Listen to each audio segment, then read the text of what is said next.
Sa joie de vivre est communicative et illumine facilement une journée. Ce rayon de soleil se nomme Fantine. La voilà prête à vous livrer son point de vue. Applaudissons-la bien fort.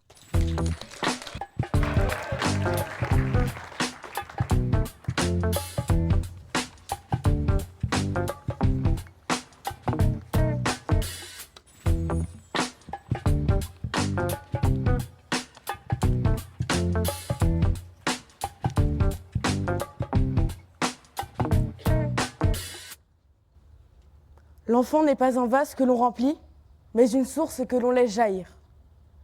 Quelle belle citation de Maria Montessori. Regardez-moi. Cette phrase fait résonner tellement de choses en moi qu'aujourd'hui, j'ai décidé de me faire entendre. De vous montrer à vous, jury, et à vous, public, que l'on peut traverser des moments difficiles et pourtant se retrouver quelques années plus tard face à vous. En effet, prenez un enfant au hasard dans votre entourage. Savez-vous vraiment ce qui se passe chez lui ? Regardez le comportement de cet enfant quand il est auprès de ses parents. Son visage fermé, ses yeux froncés et son sourire effacé. Ce vase est en train de se remplir sous vos yeux. Ce sont ses cicatrices. En réalité, personne ne fait trop attention à cet enfant qui peut être un voisin, un fils des amis de vos parents, un cousin, un neveu, ou pire, votre propre fils.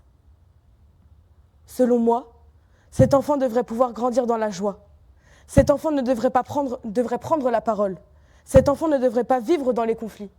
Cet enfant devrait rire à en être essoufflé. Cet enfant devrait voir ses parents s'aimer au point de vouloir être amoureux lui-même. Mais ma parole peut-elle suffire et faire entendre celle de millions d'enfants qui vivent dans le silence ? Comme vous l'aurez peut-être compris, toute cette histoire que je viens de vous raconter est similaire à la mienne. De nos jours, trouver sa place dans sa propre famille est devenu compliqué. Un enfant, ne trouvant pas sa place dans son foyer familial, se renferme et ne prend plus la parole, par peur de l'abandon, mais aussi par crainte de déranger quiconque dans sa famille. Or, parfois, ce n'est pas qu'une question de place, c'est aussi du vécu.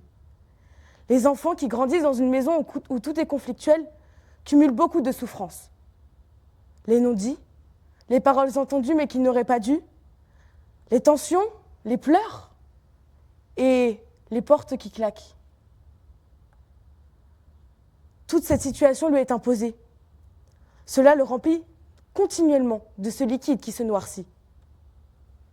Trouvez-vous ça normal que des enfants se renferment, aient peur en rentrant de chez eux, le soir, perdent confiance en eux, ou pire, se sentent coupables de la situation ? Comment pouvons-nous laisser taire toutes ces voix qui ne cherchent qu'à revivre leurs bons moments passés en famille ? Un enfant est une source, un renouveau, une ouverture au monde. Laissons vivre ces enfants qui n'attendent que d'être soutenus pour pouvoir se libérer et grandir dans la solidarité d'écoute et l'entraide. Et toi, qui ne te sens pas concerné par la chance que tu as, rends-toi compte.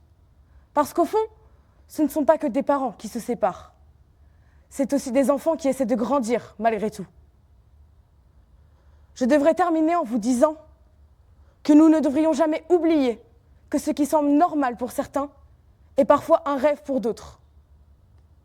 Alors, si vous voyez que le vase d'un enfant est trop plein, brisez-le pour que sa source jaillisse.